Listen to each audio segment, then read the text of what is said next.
I don't know what he's doing. But I never saw anything that proved he was. Man. There's been no court. There's been nobody brought any cases against him. Obviously, it's possible, especially in the music industry. But I guess it's possible for anybody. Right. And so, maybe it's well known within the industry. There's a clip of like him talking to a 14-year-old girl on the stage. And that was suspect. And then, you know, it on was the stage? On the stage. And we hear what he's saying? Okay, yeah, you hear what he's saying. What is it? Come back to my room? No, I wouldn't say that. Well, we heard it. What is it? I don't remember what it is. I just know that's where that comes from, that clip. Well, and then he was... The clip that he's talking about, which I'm pretty sure y'all have seen, a clip of him on stage with a young girl. And I think he was like, oh my gosh, you're 14 or like you're 16 looking like that. Like, oh man. And it's just like, yo, that's weird.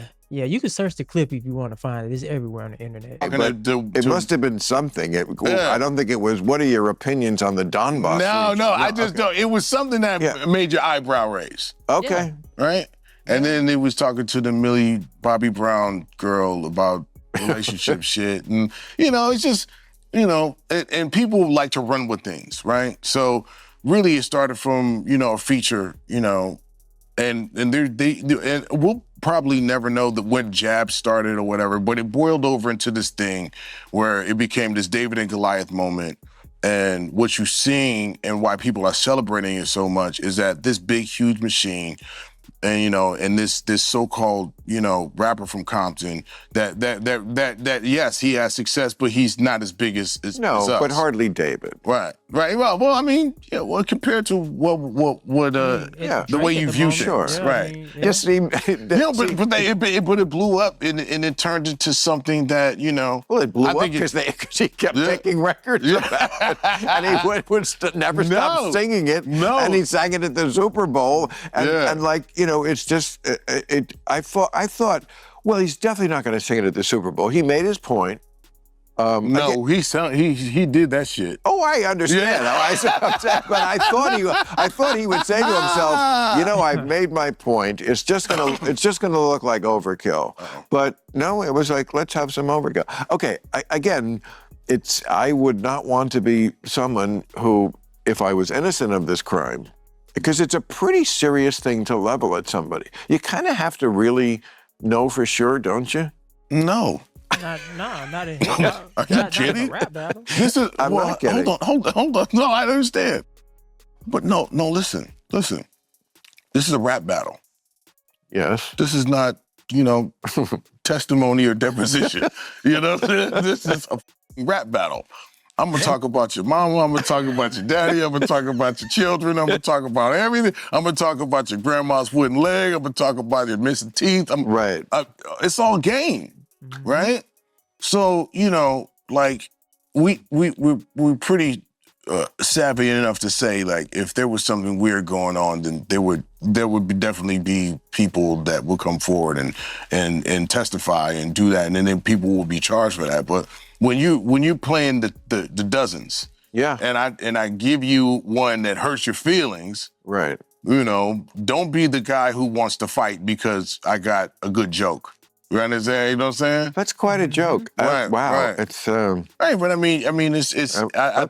I think you know, when you're in a rap battle, you know, the option is to, you know, either bow out gracefully or to come back with something harder.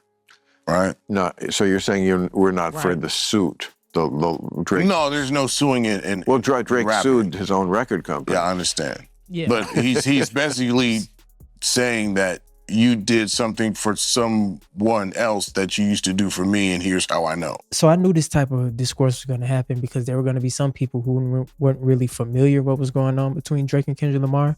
And let's say if you heard Not Like Us for the first time at the Super Bowl, and you heard these claims being levied on him, you would think, wow, is Drake really a PDF? No, but like Xzibit said, when you're shooting the dozens, you're going to say whatever you got to say to get your opponent. Now, are there questionable videos floating around the internet of Drake doing some questionable behavior with women that are absolutely younger than him? Yes. Is Drake a absolute been convicted PDF? We don't know. You know what I'm saying? Nobody has evidence to that, but this is a rap battle. I'm gonna talk about you, your mama, your sister, your cousin, your grandma wooden leg. It don't matter. All of that goes because it's just like snapping. Just like growing up going to an all black high school. You get thick skin going to an all black high school. You know why? Because you're gonna have to learn to roast and defend yourself. If you don't, you will get roasted till you cry, or till you run away, or till you just learn to stand up for yourself. And that's essentially what happened. Now, I think that the song itself is a great song. I think it's very catchy. I think it has a lot of catchy quotable moments in it. And like I said at the beginning, the only reason that we're here right now, or even at this moment in this battle, the only reason that we've even got here is because Drake severely underestimated Kendrick Lamar. Let's be real. When they say David and Goliath, even though Kendrick is an artist that has his accolades, he has the Grammys, he has the respect of his peers, at the end of the day, Drake at that time was still Drake. Anything that he dropped was going platinum. Anybody that he featured on, they were going platinum. I mean, think about how many artists that Drake featured on their song and then they ended up getting a record deal and then you never heard nothing from them ever again because they got the stimulus package, right? But nowadays, that don't really hold no weight because like he said, you watch David slay Goliath. You understand what I'm saying? Even though Kendrick is not a David type as character, in the music industry world, he was. You know, people were like, well, where's Kendrick in the beginning? You know, like, where's he been? He's always taking his time off and nobody expected him to come in and take down Drake the way he did, as methodical as he did. Not even Drake. Even Drake was, you know, taunting him and wearing the Compton City College shirt and just, they were begging him to drop, and Chubbs was tweeting stuff like, where that boy at? We ain't seen him yet. Where he at? And him showed up. Him showed up in a very hip hop fashion and he took him down. But, you know, like I said, man, a lot of people, they'll get mad at this whole situation. They'll be like, well, Drake's not a PDF. So, you know, he's running around here saying this, but like, that's the thing. This is a hip hop battle. Have y'all ever seen a Smack DVD battle or like a Smack URL battle? Like, have y'all ever even been in a real cipher before? Like, if you've never been in a real cipher, then you probably won't understand. Now, people in the cipher would know, like, hey, what I'm saying is probably not true, but it don't matter. It gets the people going. It gets the oohs and the ahs, and it get people tuned in. That's what it's all for. It's all spectacle, right? It's just like wrestling. It's spectacle. It's not real. You know it's not real, but it's still enjoyable, right? And that's exactly what a rap battle is.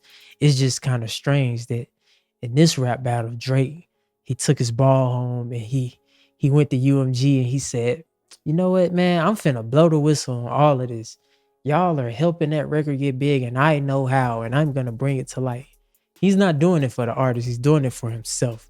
Because if Drake would have won that battle, would he be suing UMG? I'm just saying, ladies and gentlemen, it's very simple. You can look at it and you can see it on the surface for what it is. But yeah, man, it's the kid Ríez. Until next time, ladies and gentlemen, make sure y'all be safe, stay carefree, and I'll catch y'all later. Peace.